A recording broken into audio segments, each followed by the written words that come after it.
आइए आज के सेशन में हम लोग एक इक्विटी का सेटअप सीखेंगे जहां पर एक पूरे प्राइस एक्शन को मैं कोट करूंगा and first two and last तक, जहां मैं आपको समझाने की कोशिश करूंगा कि किस तरीके के प्राइस पर आप शॉर्ट की पोजीशन जब लेंगे तो वहां पर आपका एक्यूरेसी अबव 90% रहेगा। गलती की गुंजाइश आपकी ना के बराबर होगी।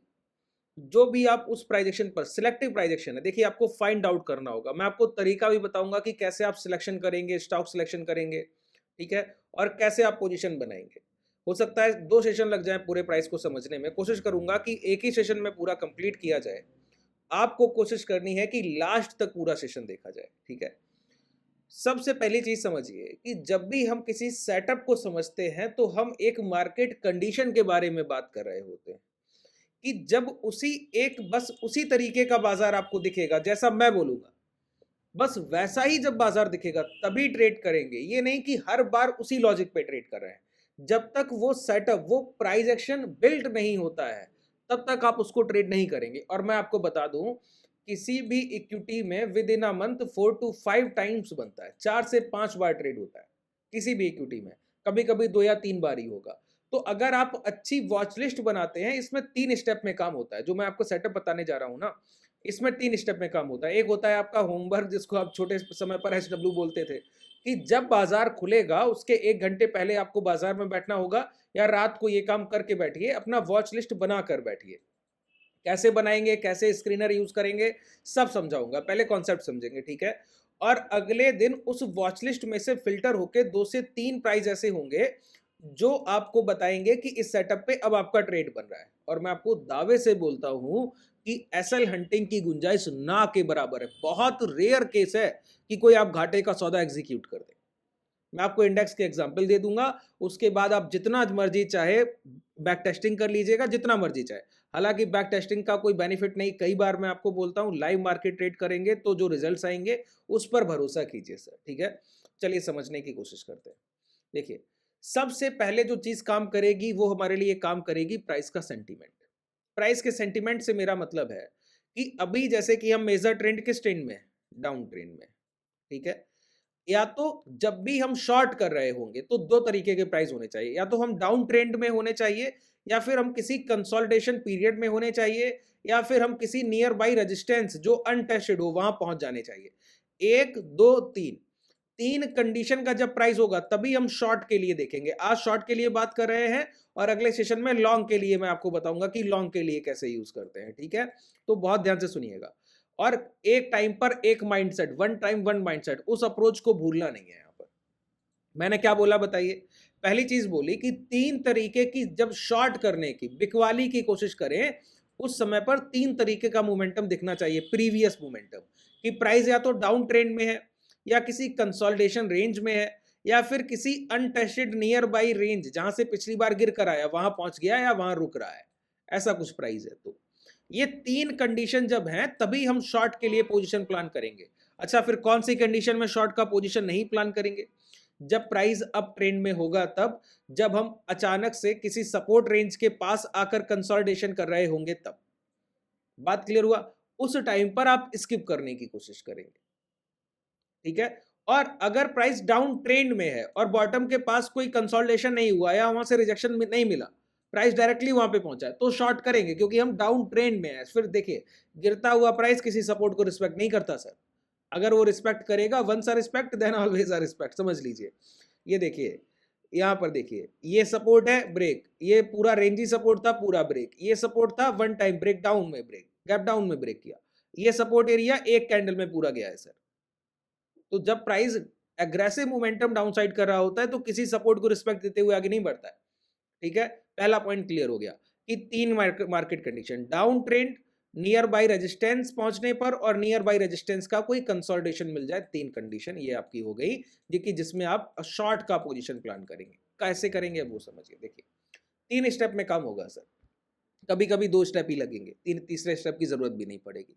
पहला काम है कि कोई डाउन ट्रेंड का प्राइस हो, या कंसोलिडेशन का प्राइस हो, या फिर नियर बाई रेजिस्टेंस पहुंचने वाला प्राइस हो, ये प्राइस अपना near by day high close करना चाहिए।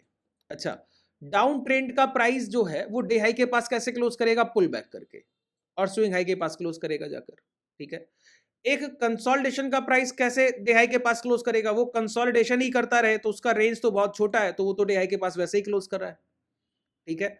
एक नियर बाई रेजिस्टेंस का प्राइस कैसे डे हाई के पास क्लोज करेगा, वो तो चल कर जाकर उसी डे हाई के पास क्लोज करेगा। आज का recent day high, previous resistance जो भी हो, आज का वो डे हाई होना चाहिए, टुडे डे हाई होना चाहिए। तो जो प्राइस अपने डे हाई के पास ट्रेड कर रहे हैं क्लोजिंग के टाइम पर 3 बजे, 3:15 के पास, ठीक है, और क्लोज कर दिया 3:30 पर डे हाई के पास ही, ऐसे स्टॉक का आपको वॉच लिस्ट रखना है। और ऐसे स्टॉक को कैसे फिल्टर करेंगे, क्लोज नहीं है डे हाई का स्क्रीनर, ये मैं धन का चार्ट डीमैट यूज कर रहा हूँ, चार्ट भी उसी पर मैं ट्रेडिंग व्यू का यूज कर रहा हूँ। इसमें आपको ये स्कैनएक्स का स्क्रीनर का अलग से ऑप्शन मिलता है, यहाँ पर आप अपना मैनुअल स्क्रीनर बना भी सकते हैं और इनबिल्ट आपको पहले से डे हाई का स्क्रीनर मिल जाएगा, बना हुआ है, ठीक है। इस डीमैट को जो लोग यूज करना चाहें उसका लिंक, इसका लिंक जो है वो डिस्क्रिप्शन में आपको मिल जाएगा, अपना डीमैट आप डिस्क्रिप्शन से ओपन कर सकते हैं, समझ लीजिए।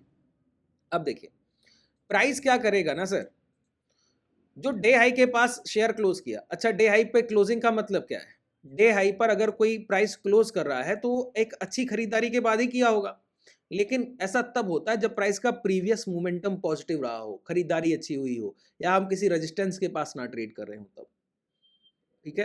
तो एक अच्छी खरीदारी होकर अगर कोई प्राइस डे हाई के पास क्लोज कर रहा है तो अगले दिन क्या होना चाहिए कि जब वो डे हाई, हम आप लोग कैसे अपनी ट्रेड एग्जीक्यूट करते हैं कि प्रीवियस डे हाई निकला है तो अब लॉन्ग करेंगे, ऐसे ही करते हैं ना। तो जब वो डे हाई ब्रेक होगा तो वहां पर लॉन्ग की पोजीशन बनेगी, तो ट्रेंड अगले दिन और चलना चाहिए ना सर। लेकिन इसका बिल्कुल उलट होगा, क्या होगा कि जो प्राइस अपना डाउन ट्रेंड में था और डे हाई, टुडे का डे हाई क्लोज कर गया, वो अगले सेशन को अपना डे हाई ब्रेक करे, तो यहां पे तो मोमेंटम आना चाहिए उम्मीद के मुताबिक।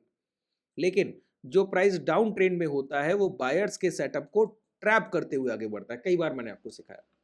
तो यहां पर बायर्स की एक छोटी सी ट्रैपिंग होगी, क्या ट्रैपिंग होगी कि प्राइस अपने डे हाई को ब्रेक तो करेगा लेकिन लौट कर दोबारा उसी day high, previous day high के अंदर क्लोज करेगा, ठीक है। मैंने क्या बोला कि प्राइस अपने डे हाई को ब्रेक तो करेगा, प्रीवियस डे हाई को, लेकिन दोबारा लौट कर उसी के अंदर क्लोज करेगा। अब दो स्टेप हो गए, मैं दोबारा से आपको मेमोराइज करा रहा हूं चीजें। पहला था कि प्राइस डाउन ट्रेंड में है या फिर कंसोलिडेशन में है, डाउन ट्रेंड के बाद पुल बैक आया, प्राइस अपने करंट डे हाई के पास क्लोज किया, और यहां भी प्राइस कंसोलिडेशन में था, यहां पर क्लोज कर गया, ये उसका डे हाई था। अब ये डे 1 था। अब डे 2 को क्या हो रहा है, प्राइस ओपन होने के बाद पहले 15 से 20 मिनट में प्रीवियस डे, अब ये जो डे 1 था वो पिछला दिन हो गया, तो इसको हम बोल रहे हैं प्रीवियस डे। तो आज करंट डे 2 में क्या हो रहा है, प्राइस अपना प्रीवियस डे हाई ब्रेक करके ट्रेड किया पहले आधे घंटे के अंदर, कभी भी अगर पहले 10 मिनट का कैंडल बन जाए तो सबसे बेहतर होता है, ठीक है। अगर डे हाई को ब्रेक करके ट्रेड किया, ट्रेड करने के बाद यहां पर लॉन्ग जाना चाहिए, लेकिन डाउन ट्रेंड का प्राइस या रेजिस्टेंस के पास पहुंचा है, तो हम यहां पर देख रहे हैं ट्रैपिंग।